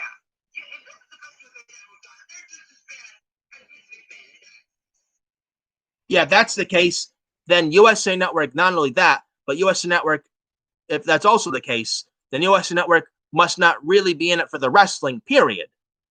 Yeah. You know? Moving on. The next in-ring segment. This was probably one of the only things good on this show, outside of the SmackDown promo for Friday on Christmas night, this Friday. That, and then this segment right here. Randy Orton is in the ring. He cuts a promo. He says he enjoyed every single second of watching the Fiend burn alive. Orton then says this is precisely where it happened last night. He says if he closes his eyes, he can smell it. He says if he closes his eyes, he can just smell it. The stench of burning flesh tends to be linger. Orton didn't sleep last night. The voices in his head were gone. The only thing he hears is the sound of the Fiend gasping for his last breath. Orton then exclaims the Fiend is no more. He says the Fiend is no more. Orton is the evil son of a bitch who took him out. Orton then says he is the evil son of a bitch that took the Fiend Bray Wyatt out. Oh, but the Fiend is not dead, right? Yes, he is. Yes. Oh, but the Fiend isn't dead, man. He's not completely dead, man. Sure, he's not completely dead. Ask Seth Rollins, Randy Orton, and Goldberg about that. Bill Goldberg. Yeah. Yeah.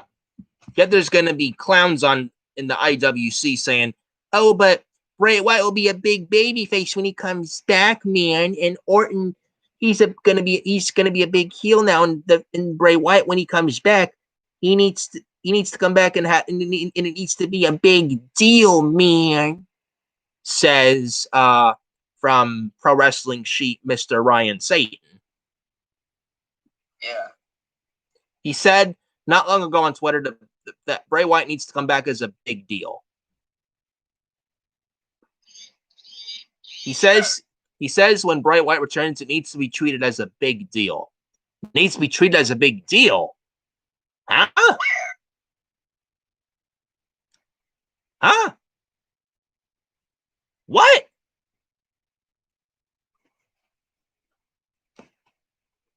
How do...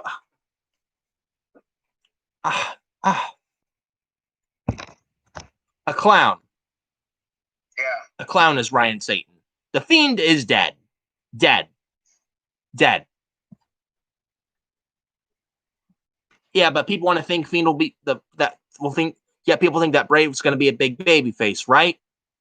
Do you trust this company to do the right thing with him? No. Oh, but he'll create another character, man. And how much success and how well is that going to turn out? Even if he brings back another version of the Fiend, it'll be WWE's booking with it. Bray will have no say in it. It'll be micromanaged and produced. It won't be under Bray. It'll be just forced and not organic. Yeah. And even if it's his creation, on his first night, because it was all his ideas. WWE will take what he did and he'll bury it. And WWE will get their dirty fingerprints all over it because they can't stand it when they're wrong. You know? Yeah. Okay. My grandfather again interrupted me. Ignore that, guys. Ignore that. Anyways.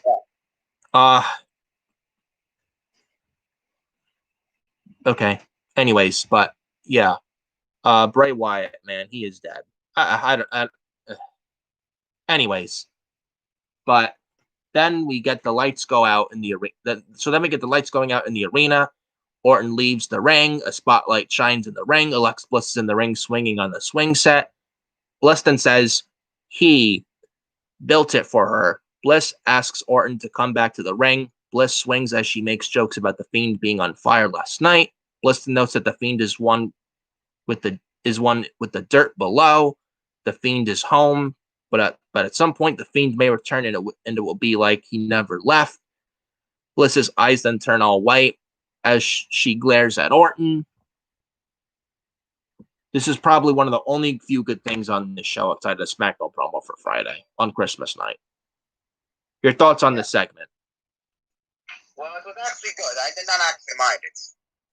Yeah. I mean, Orton cut a good promo. He looked good. Bliss looked good. Imagine if the Fiend was not with Alexa Bliss right now. Alexa is literally making him trying to stay relevant. Without Bliss, the Fiend would be bottom of the barrel. Yeah. Legitimately. But this was good stuff here with Orton and Alexa Bliss. Alexa Bliss continues to do some really good work right now. And I can't believe I'm actually saying that. All it took was a character change for Bliss to be interesting. Yeah. And then we get Asuka and Charlotte Flair versus Peyton Royce and Lacey Evans. Where do I begin with this?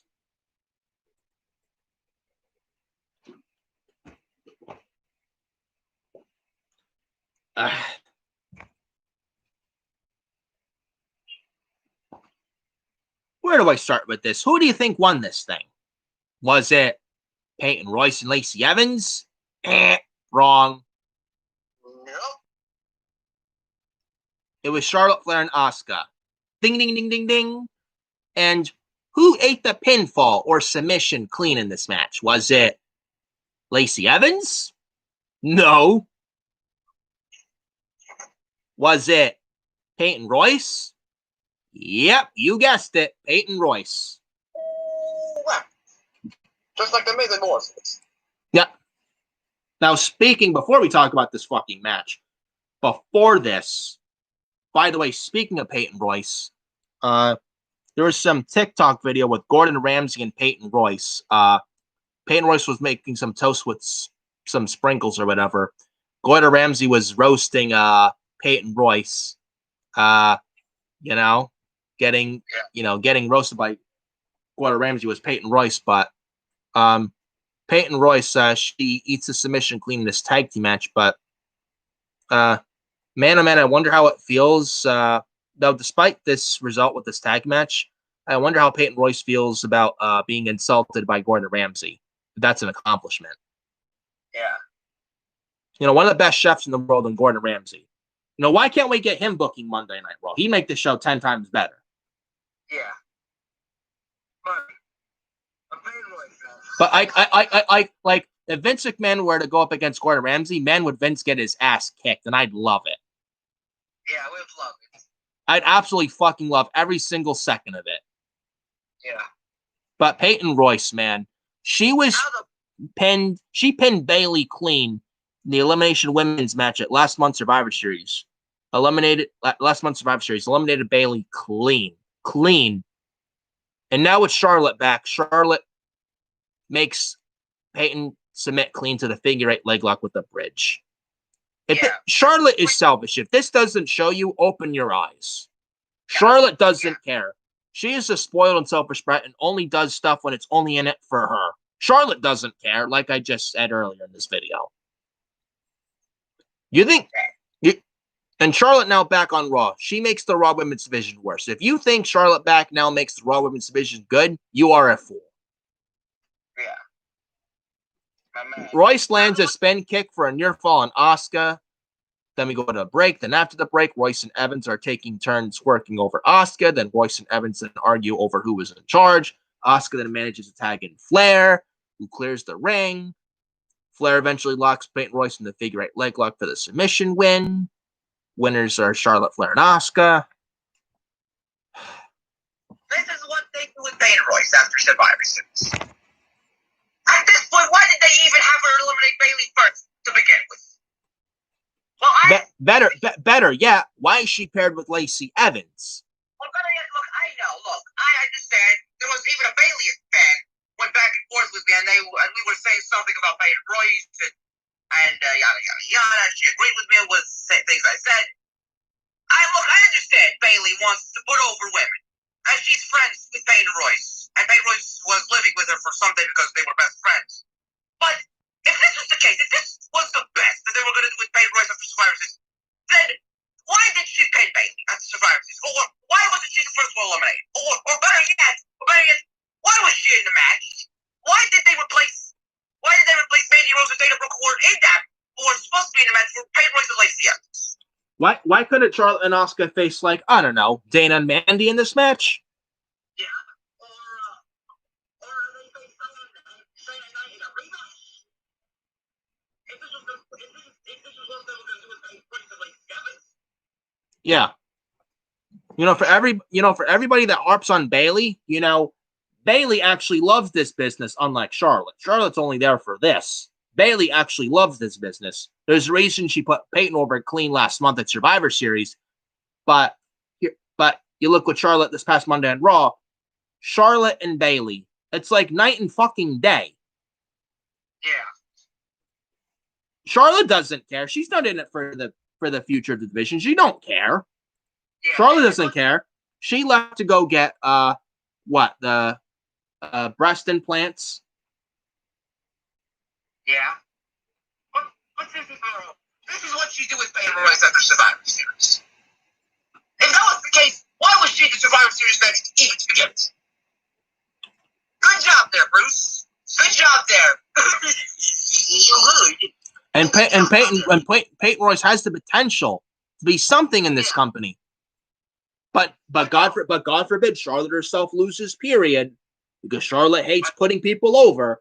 And if I lose to anyone, period, my image can't be tarnished for all the little kiddies out there that think that I'm a big superwoman. Or all these idiots out there who think she's a savior. Which she's not. These clueless geeks out there that think Charlotte's the greatest of all time, which she's nowhere near the greatest of all time. I wouldn't even put Charlotte in the top 25 for best women wrestlers of all time. Yeah. I wouldn't even put Charlotte in the top 50. Or the 100. Yeah, legitimately. Charlotte's not the greatest of all time. She's not. How do you sit there and think Charlotte's the greatest of all time? Zero.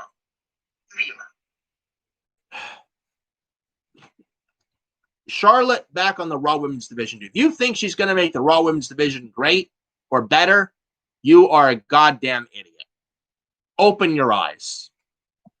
Clean those eyes and open them and have your eyes wide open. Charlotte Flair makes the Raw Women's Division worse. She makes them that much worse. So then we go backstage with Miz yelling at someone on the phone about not actually cashing in his money in the bank. Then Styles walks in with Omos. Then Styles says they have a match and smacks Miz's hand. And then we get to the six-man holiday street fight in the main event with Drew McIntyre, Keith Lee, and Sheamus versus AJ Styles, The Miz, and John Morrison. Holiday street fight. This is the out of the box idea that you These are the out of the box. These are out of the box ideas that are being come up with, right? This is their answer to the record low rating from last week. Like, not only the Legends Night on Raw in 2 weeks on the first Raw 2021, but this too, the Holiday Street Fight. This is their answer. This is the go ahead. This is their answer to the 1.27 million viewership Monday Night Raw got. Yep. Oh, but the Raw rating this week went up to 1.6 at least, man. Doesn't matter. It was a post pay-per-view Raw. It was to be fucking expected. And it's a post pay-per-view Raw. Who cares? It was expected. But a Holiday Street Fight, man, oh man. Christ above. Holiday Street Fight. Fucking kendo sticks dressed as candy canes. You got the eggnog and the Christmas cookies with the cookie sheets. You got tables set up full of Titus O'Neil's freshly baked chocolate chip cookies. You got Titus O'Neil's freshly baked cookies with the Hershey Kisses on top of the peanut butter cookies, and Titus O'Neil's world famous Snickerdoodle cookies and sugar cookies, etc., etc. You got probably got some apple pie or pumpkin pie, cream filled. It wasn't even a street fight. Yeah, and Christmas tree. You had Christmas trees stacked up. You had presents used as weapons. And yeah, in the beginning of this match, it wasn't even a fucking Holiday Street Fight or anything. It just looked like a regular 6-man tag and a street fight like stipulation to 6-man tag. You'd think they'd have a tornado tag style with this fucking match. Did they do that? Of course not. You would think that they would start off with everyone rolling and hitting each other with weapons. And nope. And they would hit each other with gifts, and weapons. They didn't do that. Just a 6-man tag, regular 6-man tag. Like if it wasn't even a fucking street fight at all.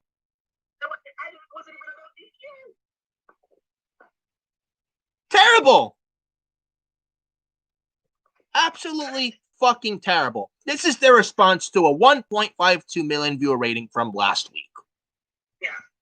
And then they wonder why everybody, and then they wonder why the ratings are rightfully so where they are. Yeah. And they will continue to go down until Vince McMahon is no longer there. Yeah. So Sheamus clubs Morrison as Morrison was trying to fight back at Sheamus. Morrison then takes down Sheamus and drags him into the heel's corner. Miz gets tagged and he chokes Sheamus in the middle rope. Then Morrison kicks Sheamus in the face as the referee's back was turned. Then Styles tags in and then gets decked by Sheamus. Morrison is then back in, and then Sheamus and McIntyre then split Morrison's legs wishbone style. McIntyre then lands in a few strikes. Then Morrison goes low and takes out McIntyre's knee. Dragon screw by Morrison. McIntyre then drops Morrison with the Glasgow kiss. And then Lee and McIntyre then pick up Morrison for a suplex. And then McIntyre and Lee then launch Morrison clear across the ring. Then Lee and Sheamus double arm drag Styles. And then Lee and Sheamus stare each other down. And then Lee slaps Sheamus in the chest in excitement. But the jovial gesture was a bit too hard for Sheamus. Then Sheamus and Lee argue. McIntyre then tries to play and then Drew tries to play Peacemaker again. And then after the break, then we go to the commercial break. Then after the break, McIntyre and Sheamus then hit stereo 10 beats of the bell drum.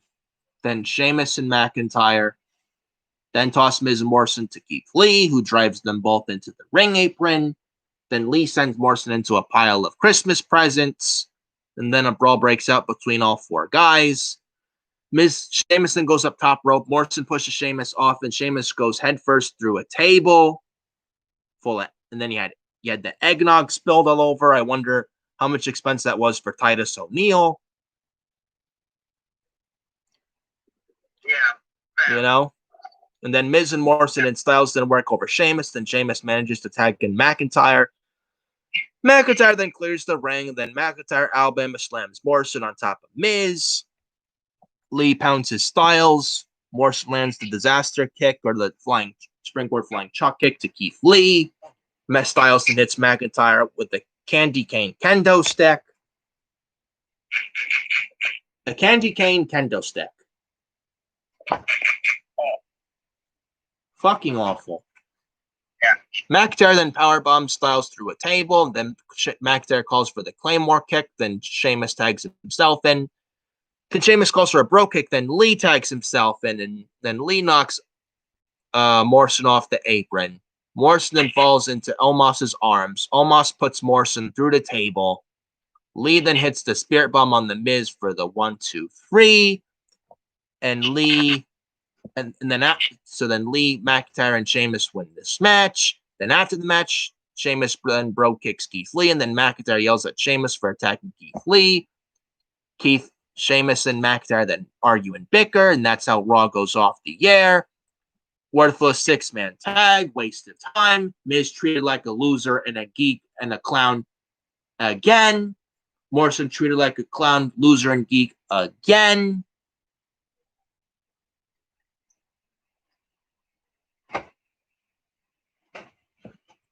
Awful. And then Sheamus hit the broke on Keith Lee. Who cares? Who gives a shit? If you missed this match, you did not miss a fucking thing. A holiday street fight. And then it didn't even look like a street fight in the fucking beginning. So what was even the fucking point of even having a holiday street fight stipulation? Fucking god awful, man. Absolutely fucking god awful. Anything to say on this match before we get the hell out of here? This match was absolutely boring. Candy cane kendo sticks. Eggnog and cookies and all on the table on a table with eggnog and cookies with the wrestlers going through tables with eggnog and cookies on top of the table that the wrestler would go through. Presents used as weapons. Christmas trees used as weapons. Why? No one wants to see this. Yet there's going to be clowns in the IWC. Oh, but this wasn't that bad. This wasn't meant to be taken seriously, man. This is a fun, lighthearted match, man. This match is not supposed to be taken seriously, man. If I were to watch a holiday stuff thing, I'll go watch Lifetime to watch some Christmas movie. On a wrestling show, this belongs nowhere near a wrestling show. If I want to see cookies and cookie sheets and all, I'll go watch the Holiday Baking Championships on the Food Network channel. Shit like this belongs nowhere near pro wrestling.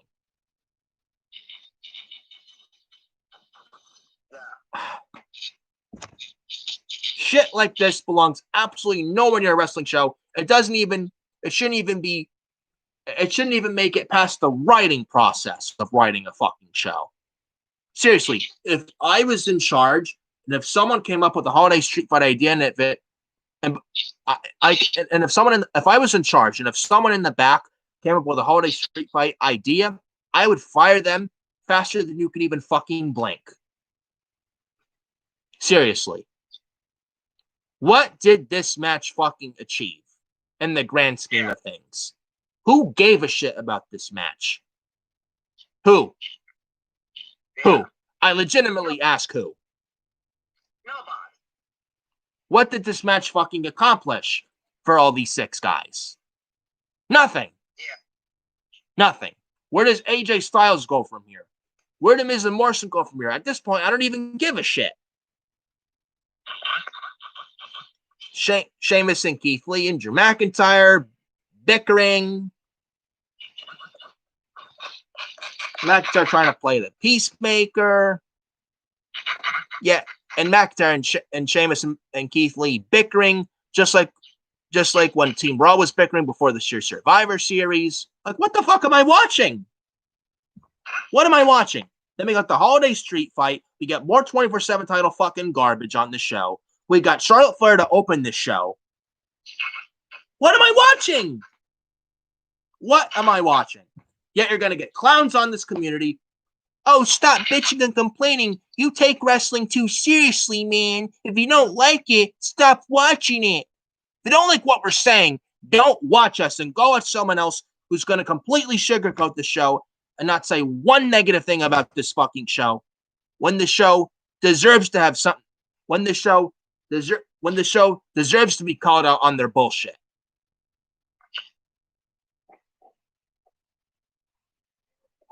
Oh, but if you don't like it, stop watching, stop complaining, stop bitching and moaning. If you don't like it, why don't you just stop watching, man? It's that simple, man. Do you know how dumb and stupid you sound when you say that shit? I guess you weren't born until 2013. I watched WWE. Why am I going to stop watching? Don't like it, don't watch it. Then you're the reason why this show fucking sucks. You're the reason. You're the reason why Monday Night Raw is the worst that it's ever. Again, open your eyes. Stop shilling this show. Stop shilling this product. It's okay to say the product is terrible. It's okay. You know? It's okay to say the product is terrible. You know? It's okay to say the product is terrible, man. It's like no one's gonna think below of you if you say that. No one's gonna do that. You know, in fact, the more people say that the product is terrible and it's okay to say that, then maybe this product will get better. It's like the more people show the product, the more worse the product gets. Yeah. You know, if we don't say something, if we don't say a peep, then the show will never, then this product will never get better. Get the clowns on social media. Don't like it, don't watch it. I guess you don't. I guess you like subpar television. I guess you like mediocre television.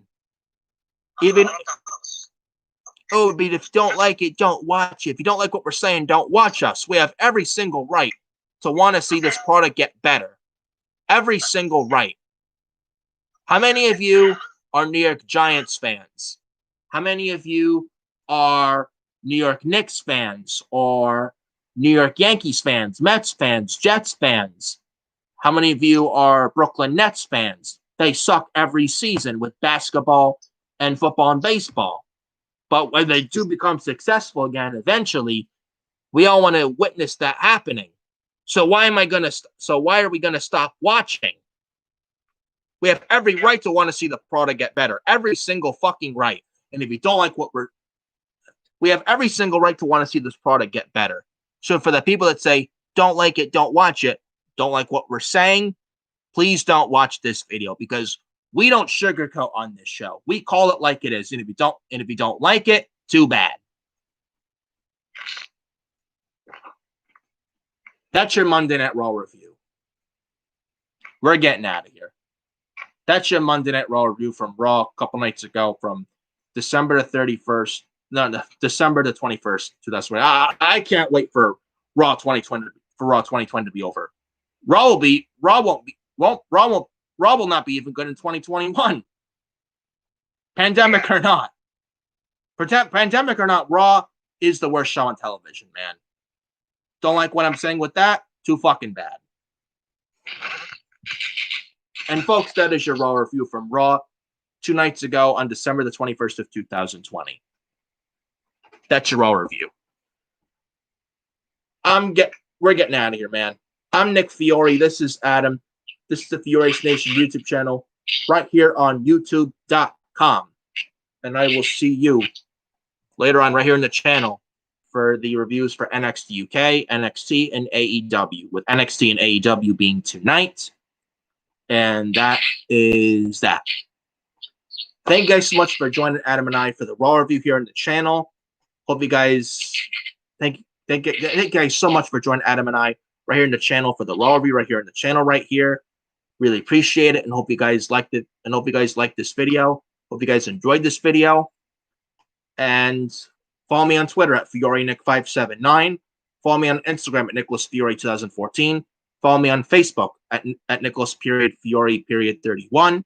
Follow Adam on Twitter, Facebook, Instagram as well. Links in the description after this video is done processing and all. And like this video as well. Hit the subscribe button for this video and hit that bell for all. Yes, all notifications. So then that way you guys know whenever I upload videos from the channel, on the channel right onto YouTube. So hit the subscribe button, hit that like button, and hit that bell for all notifications. I'm Nick Fiori. This is Adam. We're getting out of here. Thank you guys so much for joining us for the Raw review right here on the channel. Really greatly appreciate it. Hope you guys had a good time with this video, and hope you guys enjoyed. And I hope you guys enjoyed this video. And I will see you next time right here on the channel for more good video content right here on the channel. And I will see you next time right here on this channel for the reviews for AEW and NXT and NXT UK. We got AEW and NXT tonight. We got AEW with their build tonight for next week's Dynamite with Kenny Omega and Rey Fenix for the AEW World Championship on December 30th. And we got NXT tonight as well. We got the build with Kyle O'Reilly and Finn Balor, with their build starting with tonight, with Finn Balor and Kyle O'Reilly wrestling for the NXT title on the first NXT of 2021, NXT New Year's Evil. We're getting the build with that match for that show at New Year's Evil with tonight's NXT. And I will see you next time right here in the channel. I will see you next time right here in the channel for more good video content right here on the Fiori Nation YouTube channel. Thank you guys so much. I'll talk to you guys later. And have a good Merry Christmas. Have a good Happy Holidays. And I'll see you next time right here in the channel. I'll see you next time right here on the Fiori Nation channel for more good content right here on this very channel. Talk to you guys later.